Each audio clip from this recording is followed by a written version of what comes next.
Hello दोस्तों, true stories के आज के इस एपिसोड में आपका बहुत बहुत स्वागत है। मैं हूं आपका होस्ट मृत्युंजय। दोस्तों, जिस तरह भारत में इन दिनों लव जिहाद का मुद्दा काफी ज्यादा गरमाया हुआ है, उसी तरह सात समंदर पार ब्रिटेन में भी यह मुद्दा वहां की सरकार के लिए सिरदर्दी का विषय बना हुआ है। और ब्रिटेन के प्रधानमंत्री ऋषि सुनक और वहां की गृह मंत्री सुएल ब्रेवरमैन दोनों ही इस मुद्दे से जूझने के लिए या इसका उपाय ढूंढने के लिए काफी ज्यादा जद्दोजहद कर रहे हैं। दोस्तों, आपको बता दें कि वहां की सरकार का यह मानना है कि अभी तक ब्रिटेन में लव जिहाद के हथकंडे को अपनाकर 50,000 के करीब बच्चियों का यौन शोषण किया जा चुका है, जबकि महज 5,000 बच्चियों ने ही अभी तक इस बारे में रिपोर्ट किया है कि उनके साथ इस तरह की घटनाएं घटी हैं। वजह साफ है कि डर की वजह से या दूसरे सामाजिक वजहों से बच्चियां बहुत ज्यादा इस मामले को रिपोर्ट करने से कतरा रही हैं या डर रही हैं, लेकिन संख्या बहुत ही ज्यादा बड़ी है। ब्रिटेन के एक एनजीओ चिल्ड्रन सोसाइटी ने old enough to know better नाम से एक रिपोर्ट जारी किया है, जिसमें यह बताया है कि 16 से 17 साल की करीब 50,000 लड़कियां ग्रूमिंग गैंग का शिकार हुई हैं और इनमें से केवल 5,000 लड़कियों ने ही पुलिस में इस बात की शिकायत की है। इतना ही नहीं, 2017 में ब्रिटेन के थिंक टैंक क्विलियम फाउंडेशन ने भी इस मामले में एक रिपोर्ट जारी किया था, जिसमें यह दावा किया था कि ग्रूमिंग गैंग के 84% अपराधी एशियाई मूल के हैं और इनमें भी ज्यादातर पाकिस्तानी मूल के ब्रिटिश नागरिक हैं। दोस्तों, हाल ही में ब्रिटेन से एक ऐसी खबर आई थी जिसने वहां के समाज को और दूसरे सुनने वाले लोगों को भी भीतर से दहला दिया था। 16 साल की लड़की लूसी लो अपने घर में अपनी मां और बहन के साथ मृत पाई गई थी, क्योंकि उनके घर में आग लगा दिया गया था। और जांच करने के बाद यह पता चला कि लूसी लोब 2 बार प्रेग्नेंट हो चुकी थी। वहां के जांचकर्ताओं ने जांच के दौरान यह पाया कि लूसी लोब को अजहर अली महमूद नाम के एक व्यक्ति ने ही 2 बार प्रेग्नेंट किया था, यानी उसी से वो प्रेग्नेंट हुई थी और उसी व्यक्ति ने उनके घर में आग भी लगाया था।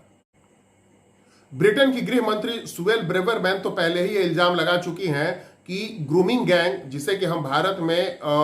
लव जिहाद के नाम से जानते हैं, वहां पर उसी को ग्रूमिंग गैंग कहा जाता है। तो ग्रूमिंग गैंग के सदस्य सब के सब पाकिस्तानी मूल के ब्रिटिश नागरिक हैं और ये वहां की नाबालिग बच्चियों को जो किशोरावस्था से युवावस्था की दहलीज पर होती हैं और उनकी स्थिति में उनकी जिंदगी में कई तरह के सामाजिक और आर्थिक उतार चढ़ाव आते होते हैं, ऐसी बच्चियों को ये लोग टारगेट करते हैं। या फिर जो ऑर्फेनेज की बच्चियां होती हैं, अनाथ किस्म की, या जिन बच्चों को पारिवारिक संरक्षण ज्यादा प्राप्त नहीं होता, वैसी बच्चियों को ये लोग टारगेट करते हैं और उनको पहले प्रेम पाश में अपने प्रेम जाल में उलझाते हैं और फिर उसके बाद उनका यौन शोषण किया जाता है और फिर उनका धर्म परिवर्तन भी कराया जाता है। यह है पूरा का पूरा modus operandi of grooming gang in United kingdom. Britain का एक प्रांत है वेस्ट यॉर्कशायर और यहाँ के ग्रूमिंग गैंग्स से जुड़े हुए कई लोगों पर मुकदमे भी हुए और अभी तक वहां पर 20 आरोपियों को सजा हुई है। वहां के जो केसेस में इन्वेस्टिगेशन के दौरान जो बात सामने आई, उसके मुताबिक इस गैंग के लोग छोटी और कमजोर बच्चियों को अपना निशाना बनाते हैं। इन बच्चियों की उम्र 13 साल से लेकर 16-17 साल के बीच होती है ज्यादातर की, और उन्हें गिफ्ट्स दे करके या फिर स्पेशल महसूस करा करके उनसे रिश्ते कायम किए जाते हैं। उनको भरोसा दिलाया जाता है कि ये लोग, यानी ग्रूमिंग गैंग के जो पुरुष सदस्य हैं, ये लोग उनसे काफ़ी प्रेम करते हैं, उनका ख्याल रखते हैं। और इन लड़कियों को जब ये विश्वास हो जाता है कि हाँ ये लोग उनके अपने हैं, तब इनका यौन शोषण कई तरीके से किया जाता है। इन लड़कियों को शराब परोसा जाता है, उनको ड्रग्स दिए जाते हैं और फिर इनका यौन शोषण किया जाता है। और सही नहीं, सेक्सुअल एब्यूज के अलावा इनका ह्यूमन ट्रैफिकिंग के तौर पे भी इस्तेमाल किया जा रहा है। बीबीसी की एक रिपोर्ट के मुताबिक तो ग्रूमिंग गैंग के जाल में फंसी कई लड़कियों की उम्र 11 साल के करीब भी है, यानी इतने कम उम्र की बच्चियों का भी यौन शोषण हो रहा है। कुछ मामलों में तो ये बात भी सामने आई कि कई लड़कियों ने ग्रूमिंग गैंग के द्वारा किए जाने वाले यौन शोषण को पुलिस के सामने रिपोर्ट नहीं किया, क्योंकि उनका ये कहना है कि इन लड़कियों को धमकी दी गई थी कि अगर इन्होंने पुलिस या किसी भी सरकारी एजेंसी की मदद लेने की कोशिश की और बात सामने आई तो इनके घरों पर बम फेंके जाएंगे और इनके परिवार को बर्बाद कर दिया जाएगा। लड़कियों ने कोर्ट में बताया कि इन्हें कार, पार्क, स्नूकर क्लब्स और कबाब हाउसेस लेकर जाया जाता था और वहां पर इनके साथ जबरदस्ती की जाती थी और फिर इनको इनके साथ फायदा उठाने के लिए मजबूर किया जाता था। दोस्तों, ग्रूमिंग गैंग द्वारा वहां की बच्चियों का यौन शोषण करना और भी ज्यादा आसान इस वजह से भी हो जाता है क्योंकि ब्रिटेन का समाज भी कुछ इसी किस्म का है जिसका ये लोग आसानी से फायदा उठा लेते हैं। जैसे जो बच्चियां नाबालिग होती हैं और वो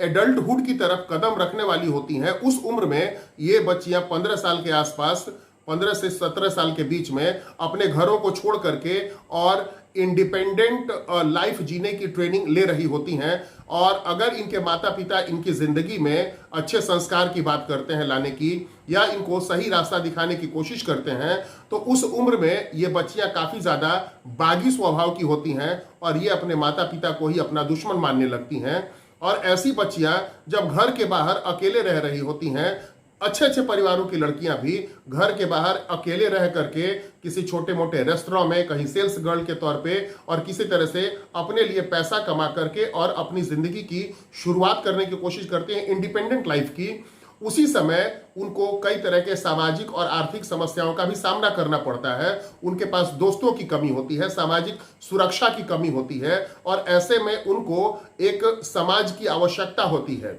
ऐसी बच्चियों को टारगेट करके, या कई ऐसी बच्चियां भी होती हैं जिनको किसी वजह से, माँ बाप के सेपरेशन की वजह से या कई वजहों से पारिवारिक सपोर्ट उतना ज्यादा हासिल नहीं होता, तो ये बच्चियां भी बहुत आसानी से ग्रूमिंग गैंग के टारगेट में आ जाती हैं।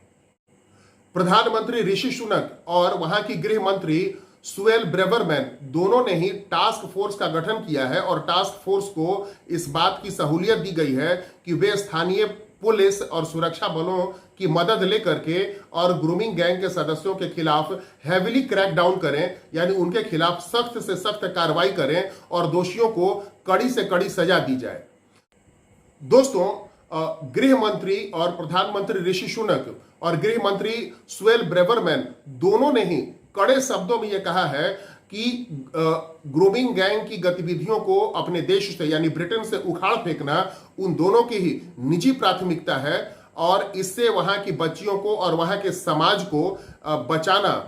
इसके लिए वो लोग काफी ज्यादा जागरूक हैं, काफी ज्यादा इस बात को लेकर के गंभीर हैं और टास्क फोर्स को बहुत सारे अधिकार दिए गए हैं ताकि वे इस समस्या से, इस बुराई से निपट सकें और दोषियों को कानूनन सजा दी जा सके। दोस्तों, नेशनल क्राइम एजेंसी, जो ब्रिटेन की नेशनल क्राइम एजेंसी है, उसको ये जिम्मेवारी दी गई है कि वो इस टास्क फोर्स को अपना पूरा सपोर्ट करे, अपना पूरा का पूरा समर्थन दे ताकि ये टास्क फोर्स गंभीरता से और अच्छे परिणाम के साथ काम कर सके। दोस्तों, तो चलिए अब मिलते हैं अगले वीडियो में, आपसे मुलाकात होगी, अगले एपिसोड में आपसे मुलाकात होगी। तब तक आप हमें इजाजत दें। आप लोग का बहुत बहुत धन्यवाद।